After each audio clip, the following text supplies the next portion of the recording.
A $500 million deal. A private dining room in New York's most exclusive Italian restaurant. A Mafia boss, Kenneth Adams, is holding a fountain pen, ready to sign a contract that will secure his empire's future. His lawyers, his security, and a trusted business partner have all verified the terms. The money is ready to transfer.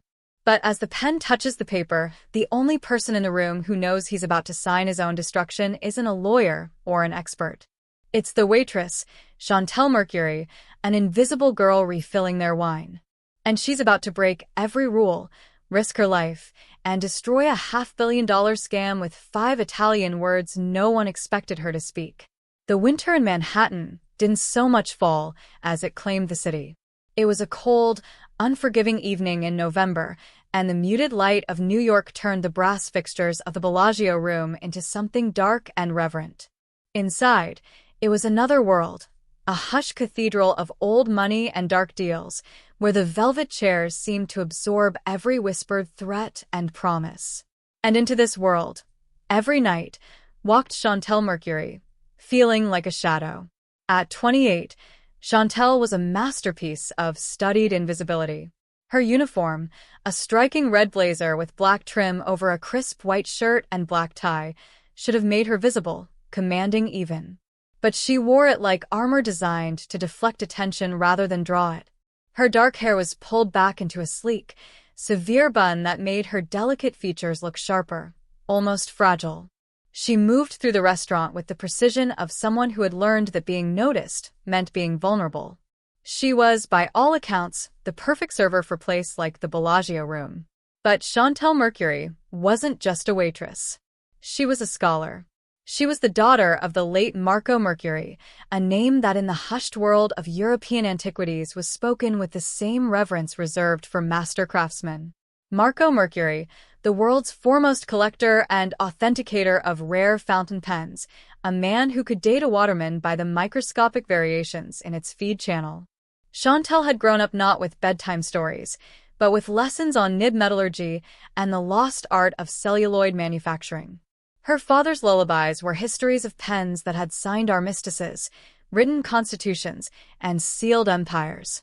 Her mother, Elena, had been a practical woman who'd begged Marco to liquidate the collection when the cancer came.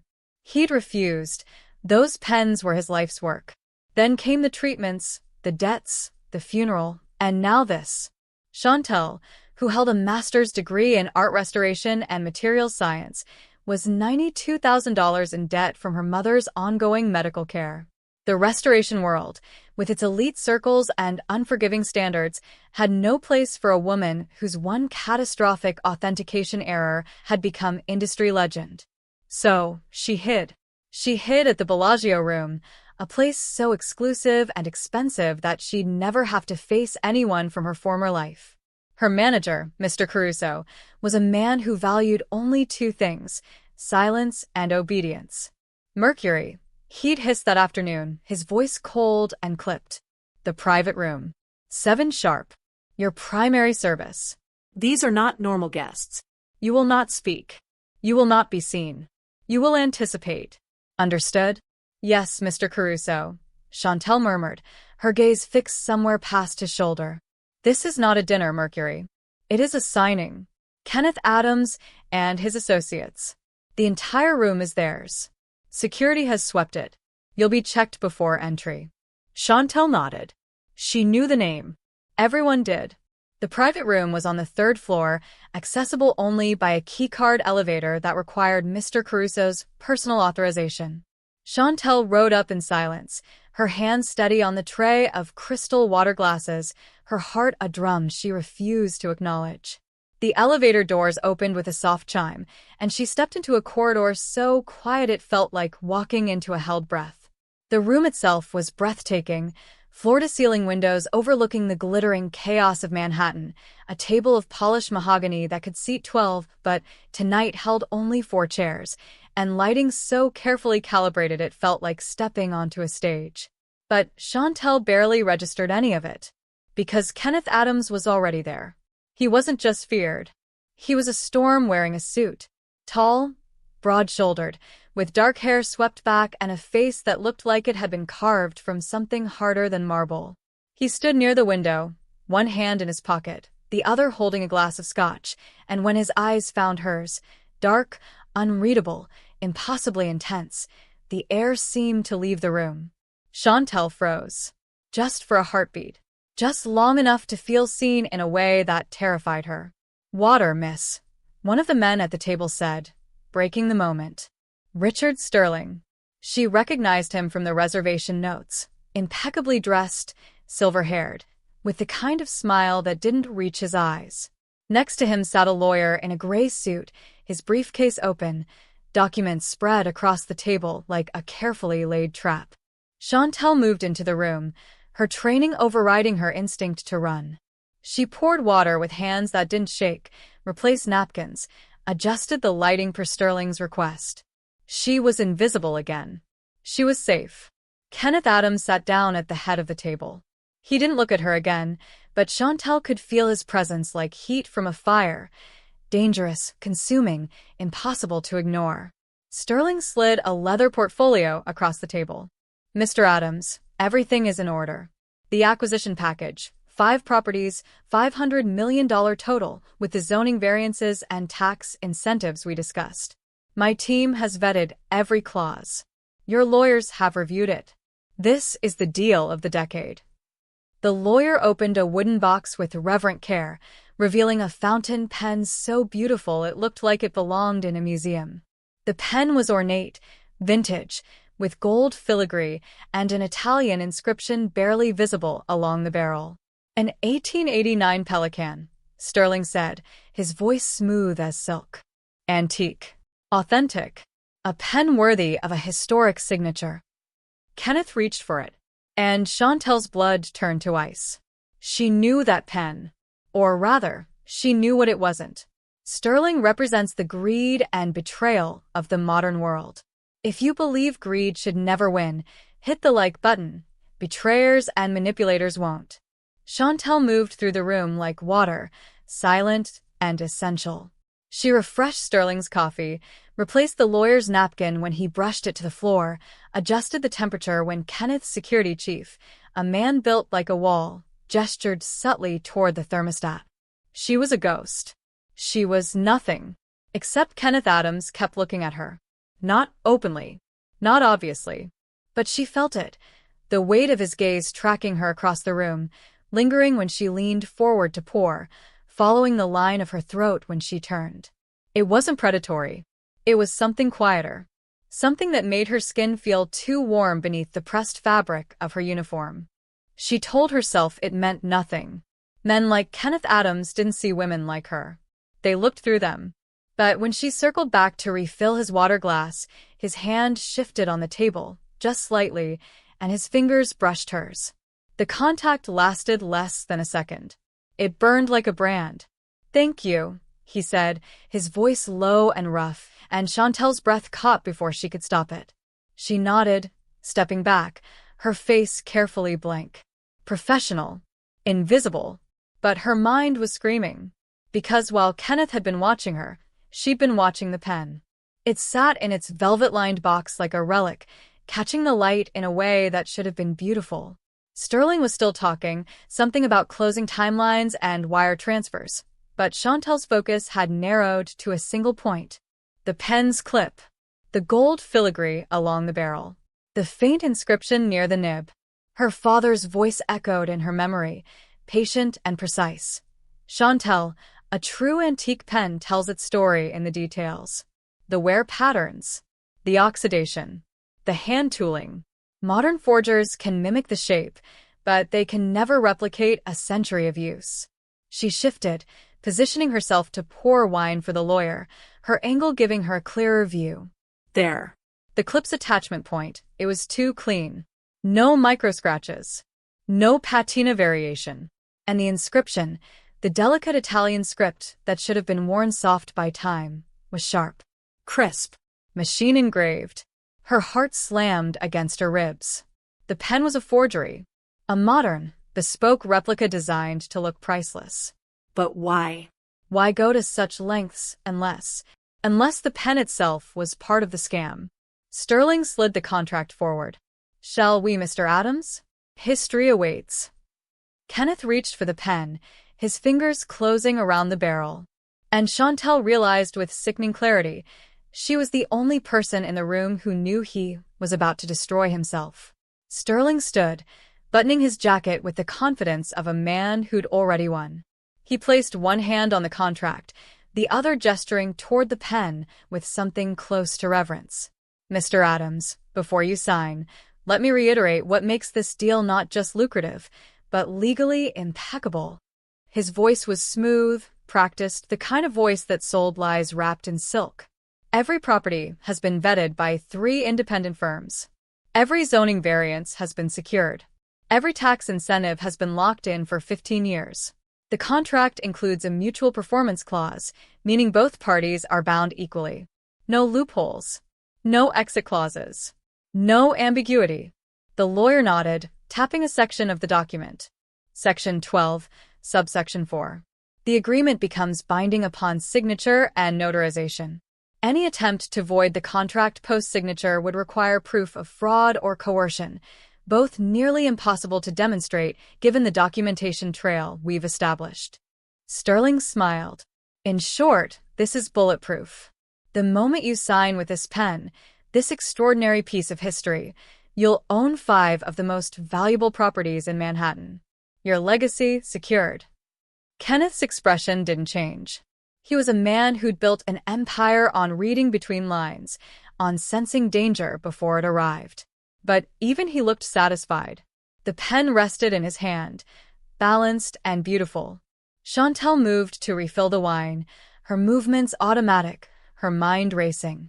She circled the table, bottle in hand, and as she leaned forward to pour for the lawyer, she positioned herself at the perfect angle. The pen was inches from her face now. She let her eyes trace the details her father had taught her to see. The barrel's surface, too perfect, no micro-scratches from a century of cap removal.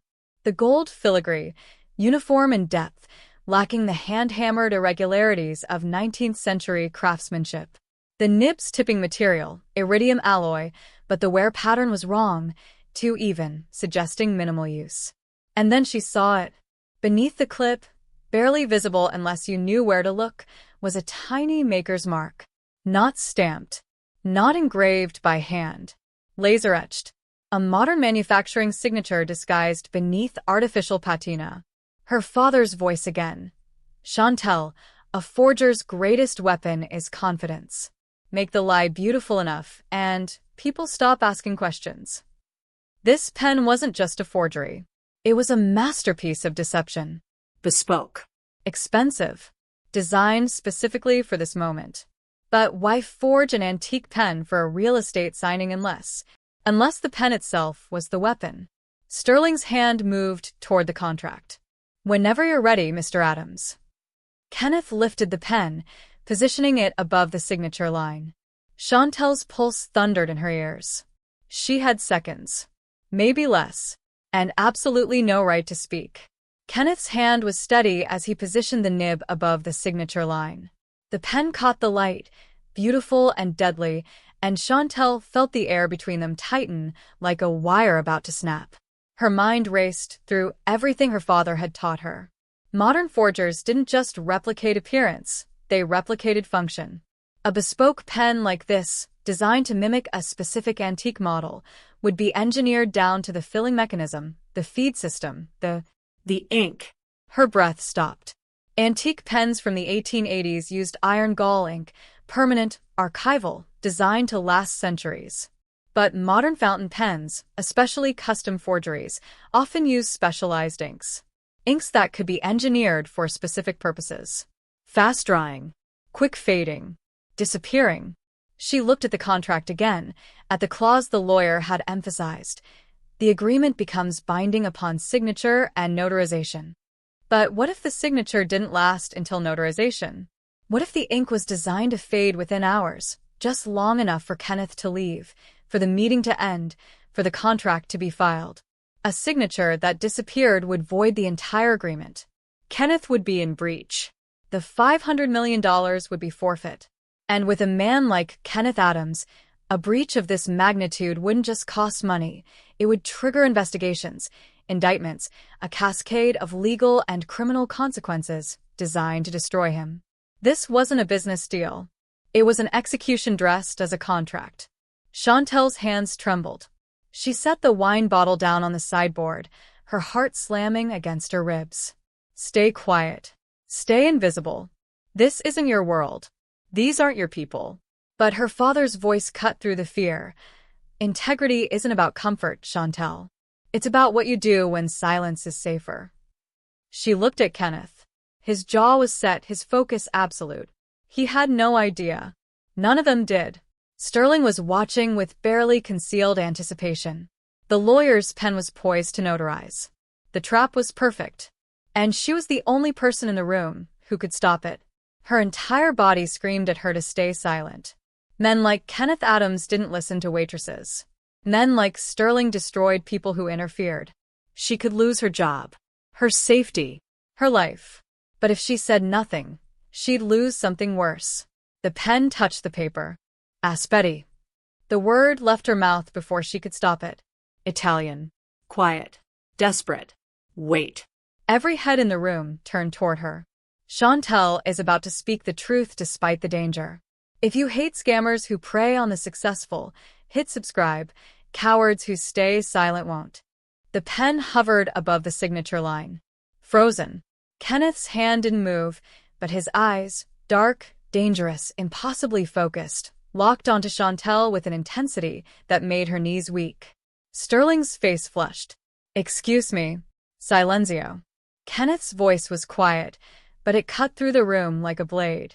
Silence. He leaned back in his chair, slow and deliberate, his gaze never leaving Chantel's face. You spoke Italian. It wasn't a question. It was an observation laced with something Chantel couldn't name. Curiosity, perhaps, or the first flicker of suspicion that she wasn't what she appeared to be. Her heart hammered so violently she thought it might crack her ribs. Every instinct screamed at her to apologize, to back away, to disappear. But she'd already crossed the line. There was no invisibility left to hide behind. She reached for the water pitcher with shaking hands and set it down on the table with a soft clink that seemed to echo in the silence. The sound was deliberate, final. Then she turned to face Kenneth Adams directly, and for the first time in 2 years, she let herself be seen. Questo è un falso. Her voice was steadier than she expected, clear and precise. She pointed at the pen still resting in his hand. That pen. It's a fake. The lawyer shot to his feet. This is absurd. Sit down. Kenneth didn't raise his voice. He didn't have to. The command was absolute, and the lawyer sank back into his chair like a puppet with cut strings. Sterling's smile had vanished, replaced by something cold and calculating. Mr. Adams, I assure you, this woman has no idea. That pen, Chantel continued, her Italian flawless, the accent perfect, holds a lie. It's not an 1889 Pelican. It's a modern forgery, bespoke, expensive, designed to look authentic. But it's not. Kenneth's expression didn't change, but something shifted in his eyes. A spark of interest. Or perhaps danger. He set the pen down carefully, deliberately, and gestured toward her with one hand. Explain. It wasn't a request. Chantel took a breath, her entire body vibrating with adrenaline and terror and something that felt dangerously close to purpose.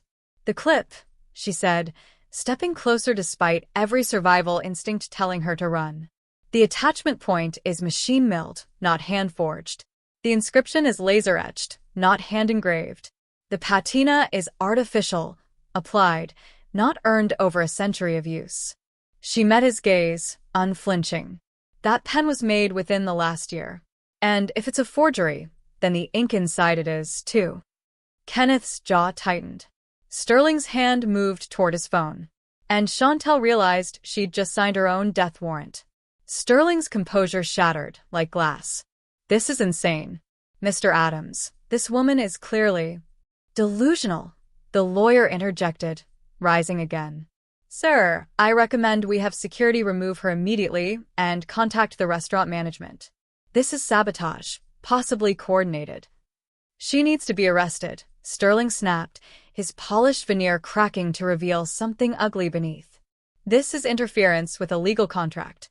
Slander. I want her removed and charged. Basta. Enough. Kenneth's voice was soft, lethal, and every person in the room froze. He didn't stand. He didn't move. He simply existed in a way that made it clear he was the only person in the room who mattered. His eyes found Chantel's, and the weight of his attention was crushing. Look at me. She was already looking at him. She couldn't have looked away if she tried. Kenneth gestured toward the pen, still resting on the contract. Explain. All of it. Now. Chantel's mouth was dry, but her father's training steadied her. She'd spent her entire childhood learning to speak with authority about objects most people never noticed. This was no different, except for the part where her life depended on getting it right. The pen is a modern replica designed to pass authentication, she said, her voice gaining strength. But fountain pens from the 1880s use specific materials and construction methods that can't be perfectly replicated. The clip, she pointed without touching, should show microscratches from over a century of cap removal. It doesn't. The gold filigree should have hand-hammered irregularities. It's too uniform. And there's a laser-etched maker's mark beneath the clip that didn't exist in 1889. Kenneth's expression was unreadable, but he was listening. Completely. But the real danger isn't the pen itself, Chantel continued. It's the ink. Antique pens from that era used iron gall ink, permanent, archival. A forged pen like this would be filled with specialized modern ink, likely engineered to fade rapidly. My guess? It's designed to disappear within hours. Just long enough for this meeting to end. The lawyer's face went pale. Your signature would vanish before notarization, Chantel said, looking directly at Kenneth. The contract would be void. You'd be in breach of a $500 million agreement. And based on the language I heard earlier, that breach would trigger consequences far beyond financial loss. Kenneth picked up the pen, examining it with new eyes. Then he set it down and looked at Sterling. Test the ink. Sterling's confident mask crumbled. That's unnecessary. Test. The ink. Within 20 minutes, Kenneth's people had confirmed everything. The ink was thermochromic, designed to fade when exposed to room temperature over time. Sterling and the lawyer were escorted out by men who didn't bother being gentle.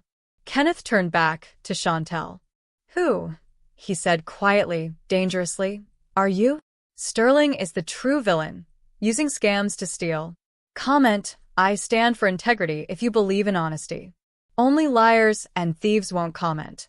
The room emptied quickly. Sterling and the lawyer were gone, dragged out by Kenneth's security team with efficiency that suggested this wasn't the first time someone had betrayed him. The contracts were confiscated. The forged pen was bagged as evidence.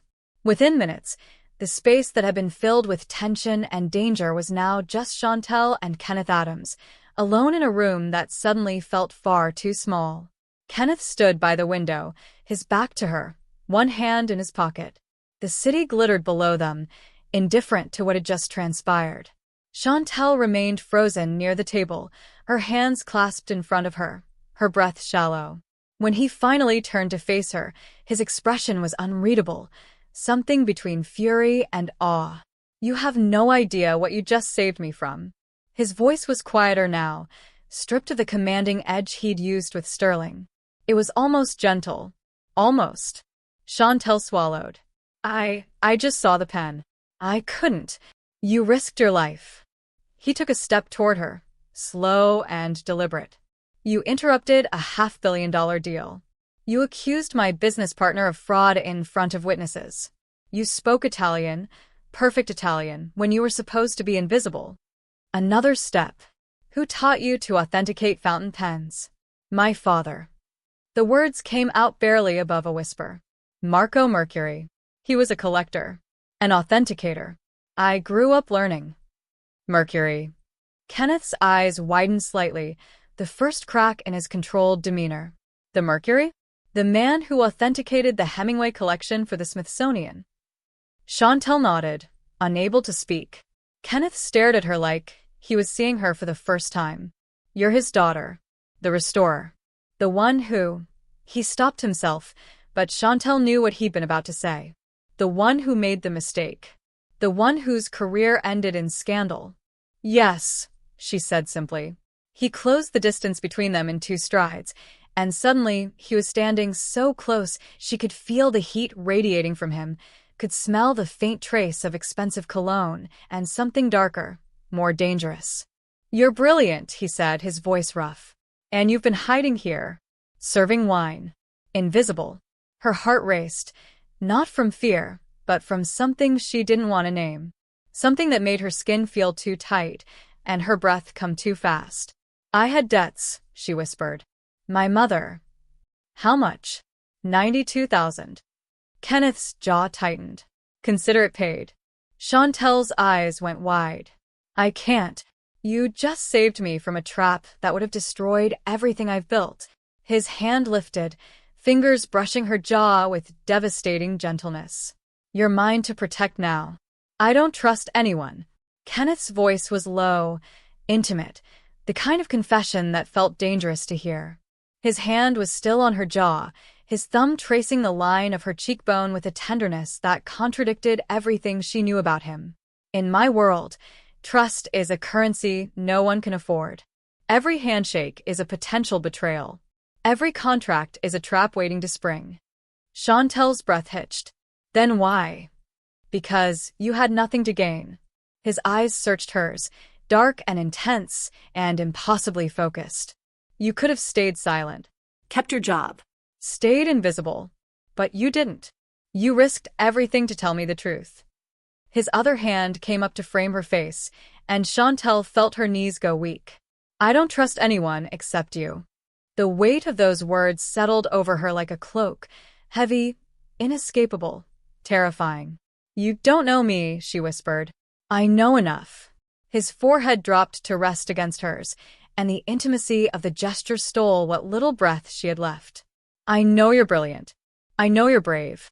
And I know that in a room full of experts and lawyers and people I've paid to protect me, you are the only one who saw the truth.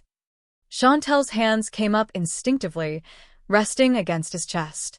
She could feel his heartbeat beneath the expensive fabric of his suit, steady, powerful, alive. My world isn't safe, Chantal. His voice dropped even lower, rough with something that sounded like regret. Enemies watch. Always. What happened tonight, Sterling, the contract, the trap, that's just the beginning. There are people who want to see me destroyed.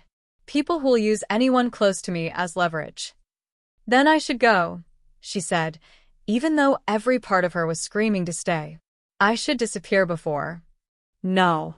The word was absolute. His hands tightened on her face, not painfully, but possessively. You're not disappearing. You're not going back to that restaurant, to that uniform, to pretending you're nothing. You're coming with me. Kenneth. I'm offering you protection. A new life. A chance to use that genius brain of yours for something more than refilling water glasses. His eyes burned into hers. Work for me. Authenticate my acquisitions. Protect my interests. Let me keep you safe. Safe. She almost laughed. You just said your world is dangerous. It is. His lips curved into something that wasn't quite a smile. But you'll be mine. And I protect what's mine. Chantal knew she should refuse. Should run. Should choose safety over whatever this was. Instead, she whispered, yes. Kenneth's eyes flared with something fierce and possessive, and Chantal realized she'd just crossed a threshold she could never uncross. She was his now. And God help her. She wanted to be. Chantal stood up to a powerful scam. Hit subscribe if you admire her courage. Don't let the scammers win. Only subscribers stand against the vice. 1 month later, Chantal stood in Kenneth's penthouse overlooking Central Park, and she barely recognized her own life. The debts were gone. Her mother's medical bills, paid in full. The cramped studio apartment in Queens, replaced by a furnished loft in Tribeca that Kenneth insisted she needed for security purposes. The red blazer and severe bun, abandoned for tailored suits and hair that fell in soft waves around her shoulders. She was his private consultant now, authenticating acquisitions, advising on art deals, protecting his interests with the same expertise that had saved him. But it wasn't the money or the apartment or even the work that had changed her. It was him. Kenneth stood by the floor-to-ceiling windows, a glass of scotch in his hand, his shirt unbuttoned at the collar after a long day of meetings. The city lights painted him in gold and shadow, and Chantel's breath caught the way it always did when she looked at him. "You're staring," he said without turning around, a hint of amusement in his voice. "You're in my line of sight," she countered, setting down the authentication report she'd been pretending to read. He turned then, and the look in his eyes made her pulse jump. Over the past month, they'd maintained a careful distance, professional, controlled, safe. But the tension between them had been building like a storm, and Chantel could feel it about to break. Kenneth crossed the room in 3 strides, setting his glass down with a deliberate clink. "We need to talk about this." About what? Her voice was steadier than she felt. "About the fact that I can't stop thinking about you." He stopped inches away, close enough that she could feel the heat of him. "About the fact that every time you walk into a room, I forget what I was doing. About the fact that keeping my hands off you is the hardest thing I've ever done." Chantel's heart slammed against her ribs. "Kenneth, tell me you don't feel it." His hand came up, fingers threading through her hair with devastating gentleness. "Tell me I'm alone in this, and I'll back away. I'll keep things professional. But if you feel even a fraction of what I feel..." She kissed him. It wasn't planned. It wasn't careful. It was a month of tension and denial and dangerous attraction finally combusting into something neither of them could control. Kenneth groaned against her mouth, his arms wrapping around her waist and pulling her flesh against him. The kiss was fierce, consuming everything she'd imagined and more. His hands moved to her face, her neck, her back, like he couldn't decide where to touch her first. "Tell me to stop," he whispered against her lips, his voice rough and desperate. "Chantel, tell me to stop, or I won't be able to." She pulled back just enough to meet his eyes, those dark, dangerous, impossibly intense eyes that had seen through her invisibility from the very beginning. Don't stop. Loving him was dangerous. She knew that. His world was violence and power, and enemies that watched from the shadows. But walking away felt impossible. She was no longer invisible, and for the first time in her life, she was exactly where she wanted to be. Don't miss the continuation of their intense story. Hit subscribe right now and turn on notifications. Only haters of true, dark romance will skip.